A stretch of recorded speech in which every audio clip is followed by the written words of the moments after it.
반갑습니다. 5월 21일 목요일 큐티 스케치 시간입니다. 오늘 본문은 신명기 21장 15절부터 23절까지의 말씀입니다. 오늘 본문은 이렇게 시작합니다. 어떤 사람이 두 아내를 두었는데 하나는 사랑을 받고 하나는 미움을 받다가 그 사랑을 받는 자와 미움을 받는 자가 둘 다 아들을 낳았다 하자.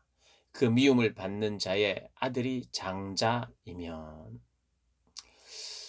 오늘 본문은 장자의 상속권에 대한 이야기, 그리고 패역한 아들을 어떻게 처리할 것인가에 대한 이야기, 그리고 시체, 죽은 자를 심판하고 나무에 달았는데 그 시체를 어떻게 처리할 것인가. 여기에 대한 이런 규례가 나오고 있습니다. 원칙적으로 이 모든 규례, 법도에는 거룩을 강조합니다. 거룩함. 그리고 공의와 정의를 강조하죠. 이웃과의 관계 안에서 있었던 어떤 일들 항상 공의롭게, 가족 안에서도 공의를 주장하지요. 오늘 보면 어떤 게 공의로운가 정의로운가, 장자에 대해서, 원래 이 장자는 다른 아들들보다 상속을 할 때 재산에 다른 형제에 비해서 두 배를 주도록 되어 있습니다. 두 배. 그게 장자이니까요. 근데 오늘 본문에 그런 이야기를 하고 있습니다. 아내가 두 사람인 경우. 이 옛날 이 시대에는 이 종족의 번성을 위해서 하나님이 허용적으로, 물론 원래 하나님은 아담과 하와를 만드시고 일부 일처를 원칙으로 하고 그게 성경적인 원리입니다. 그런데 이제 허용적인 기간들이 있었던 거죠, 고대 사회에. 근데 그 아내가 몇 명 있는 바람에 문제가 되는 경우가 참 많았습니다. 어찌 되었든 하나님이 그때 그것을 허용하셨어요. 그리고 허용하는 가운데에서도 지켜야 할 그런 어떤 원칙이 있는데, 그것은 네가 사랑하는 사람이든 사랑하지 않는 사람이든, 물론 결혼을 했다는 것이 다 사랑해서 했겠죠. 좋아서 했겠지만 그 사이에 좀 더 사랑하는 사람이 있을 것이고, 또 같이 살다 보니까 미워진 사람도 있었겠죠. 근데 그들이 다 자녀를 낳았다고 칩시다. 자녀를 낳았는데 미워하는 사람, 미워하는 아내, 참 말이 좀 웃긴데요. 미워했던 사람, 그 미워하는 사람이 아들을 낳고 또 자기가 좋아하고 사랑하는 아내가 아들을 낳았습니다. 근데 그 둘 중에 무조건 먼저 나온 아이가 장자라는 거예요. 미운 미운 아내의 아들이 더 먼저 나왔으면 그 아이를 장자로 어 장자를 삼아야 되고, 그 장자의 권한을 반드시 어 누릴 수 있도록 해야 된다는 거예요. 그래 장자로 인정해야 되고, 자기의 어 소유를 주는데 두 몫을 줘야 된다. 이것은 꼭 지켜라 라고 말하는 것입니다. 음 그것이 자기의 아내라면, 그리고 자기 자식이라면 반드시 그렇게 해야 된다고 이야기하는 것입니다. 그다음 이제 18절에 보면 사람에게 완악하고 패역한 아들이 있어. 사람에게 완악하고, 그러니까 자기 가족에게 패역하고 부모에게 패역한 사람일 뿐만 아니라 다른 사람에게도 악을 끼치는 사회의 악과 같은 존재가 자기 아들이다. 자기 아들인 경우에는 어떻게 해야 되느냐? 오늘 보니까 그의 아버지의 말이나 그의 어머니의 말을 순종하지 아니하고 부모가 징계하여도 순종하지 아니하거든. 부모의 말을 듣지 않아요.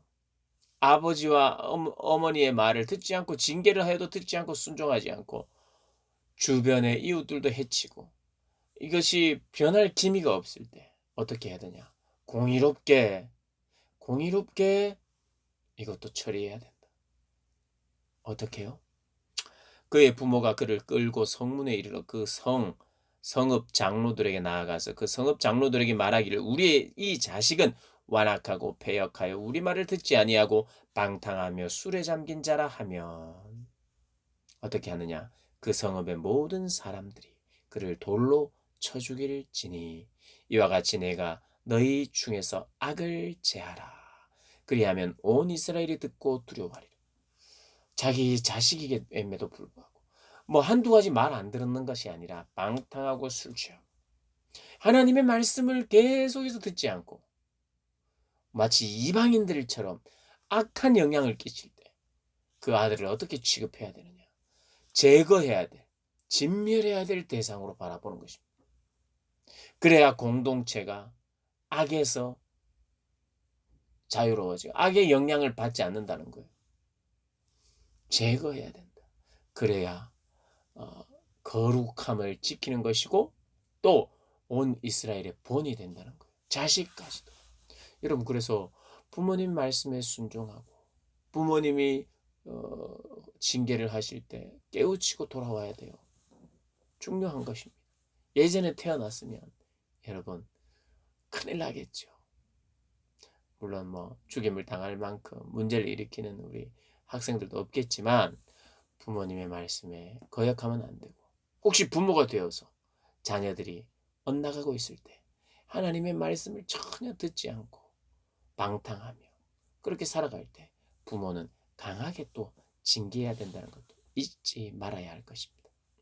그리고 이제 마지막으로는 우리가 이 땅을 지금 현재를 살아가는 데 있어서는 전혀 적용이 되는 내용은 아닙니다. 뭐냐 하면 사람이 만일 죽을 죄를 범함으로 네가 그를 죽여 나무에 달거든 아주 악한 죄를 저지르고 또 주님께 저주받아 마땅한 하나님께 저주받아 마땅한 죄를 범한 사람은 나무에 달립니다. 그래서 나무에 달린 자는 하나님께 저주를 받은 자예요. 율법에 의하면. 사실은 예수님이 그렇게 저주당하여 우리의 죄를 위하여 우리가 받아야 될 저주를 대신 받은 거 아니겠습니까? 그런데 오늘은 그 나무 위에 달려서 죽으면 그 시체를 나무에 밤새도록 두지 말고 그날에 장사하랍니다. 왜? 시체는 기본적으로 더럽힌다. 땅을 더럽히기 때문에. 그래 땅을 더럽히고 공동체를 더럽히고 하는 것은 재하라. 재하라. 여러분 오늘을 이걸 묵상하고 생각했으면 좋겠어요. 작은 것이라도 거룩하지 못한 것, 악한 것은 내 안에 자리 잡지 못하도록 해야 되고 우리 주변의 가족들에게 오가는 손쉬운 대화의 주제가 되어서도 안 되고 친구 간에 그 어떤 속에서도 거룩하게 제해야 될 것을 제해야 된다는 거 우리가 기억하면서 그것이 정말 제하기 어려운 일이라 할지라도 그게 혹시 자기의 자녀라 할지라도 단호하게 거절하고 제거하는 그러한 왜요? 그것은 하나님이 기뻐하시고 하나님이 우리의 거룩을 지키기를 원하시고 하나님은 공동체에게 정말 관심이 있습니다. 공동체의 거룩함 우리도 이것을 지켜야 해요. 내가 거룩해지는 것도 필요할 뿐만 아니라 뭐 나만 잘하면 되겠지가 아니라 공동체에 악한 영향력이 있는지 안 좋은 영향이 우리가 전파가 되는지 우리가 함께 고민하고 기도하고 제거할 것은 제거하고 단절하고 하는 그런 결단들도 필요하다는 거. 거룩하기 위해서 잊지 마시고 단호하게 그 거룩하지 못한 것을 제거하시기를 바랍니다. 오늘도 승리하시는 복된 한 날 되시기를 주님의 이름으로 축복합니다.